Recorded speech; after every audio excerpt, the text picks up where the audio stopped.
Hello, and welcome to my new series, Release Your Radiant Being. Now, about 20 years ago, I wrote this book, Working with Your Guardian Angel, and it's still in print, and I still get lovely feedback from the people who follow the content. It's laid out as a 12-week course in which I describe the ways in which you can discover the genius or the daimon that is part of you.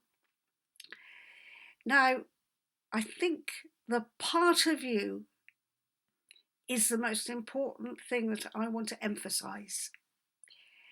And this is why I talk about radiant being.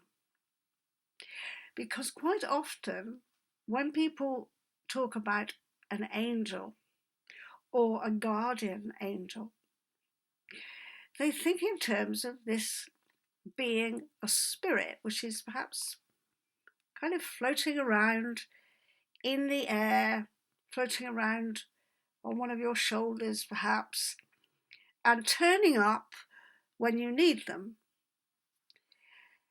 Now, there is actually no question that they turn up because they are always there. And it is always there.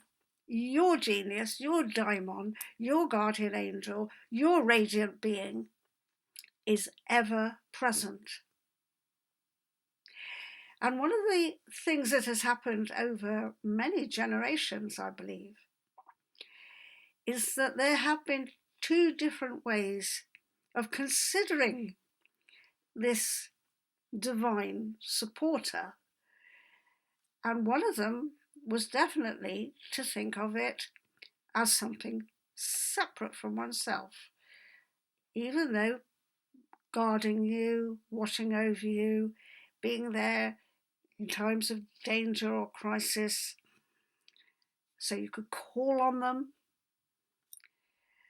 But to go back to that word, turn up, it's not the right expression at all.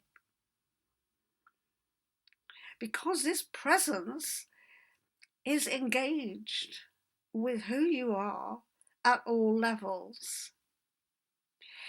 So there is actually no difference between the physicality, the walkie-talkie human person that you are, and this genius, daimon, guardian angel, radiant being.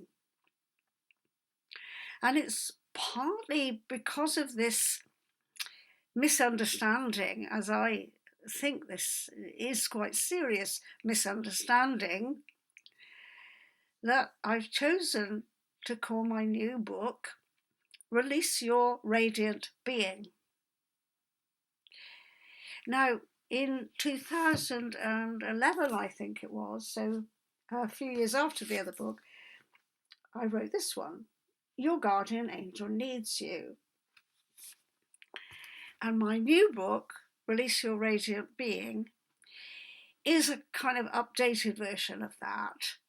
It's not just given a new title, but it's trying to emphasize much more what you should really understand as a crucial part of your spiritual development, that this being that you may have considered to be separate from you is actually a presence which doesn't even need to be called.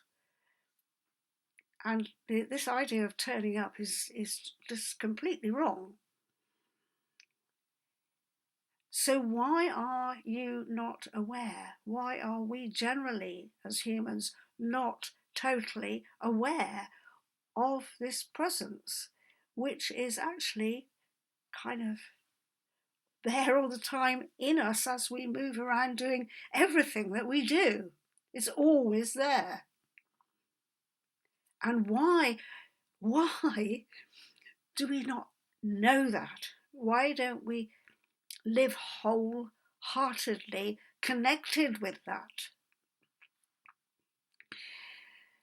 Well, over the next few episodes, I'm going to talk about various limitations that we put upon ourselves that are established when we're quite young, usually when we're very young.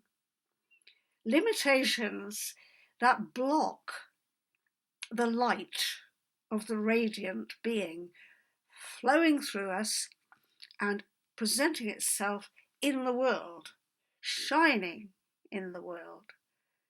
Because that's what it will do when we let go of various limitations or barriers or shutters, I call them sometimes, like the shutters that you have on a window.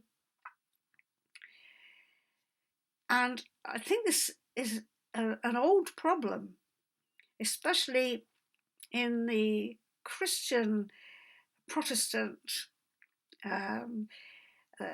way of thinking about the difference between mind and spirit and the material world. Because the Christians started to say that there were only two things, and actually there are three. So the spirit that flows through us all the time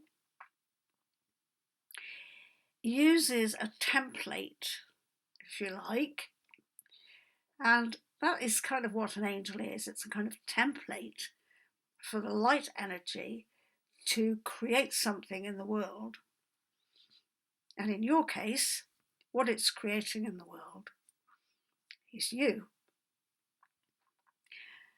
And you can become much more aware of that through your meditations, through your different spiritual practices, and you can start to unpack the blockages.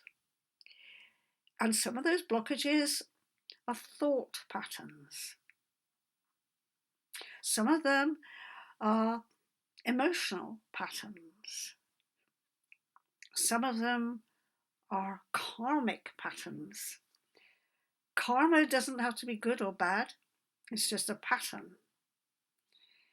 And when you start loosening those patterns, you give the radiance a free opportunity to shine through what you do in the world, how you be in the world, how you relate to people, all the work that you do.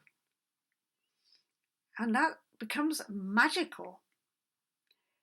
And it attracts what you need all the time. It's magnetic.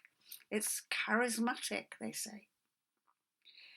Because it allows divinity, the light of divinity, to shine through you.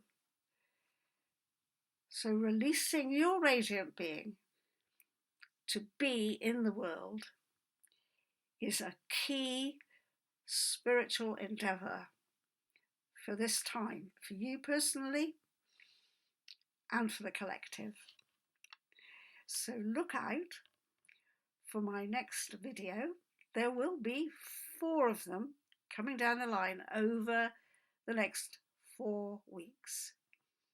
And I look forward to hearing from you. If you have any questions about my new book, if you would like to pre-order it, or if you're interested in my course, Release Your Radiant Being, then you should email me, thealin@thealin.com. I look forward to hearing from you.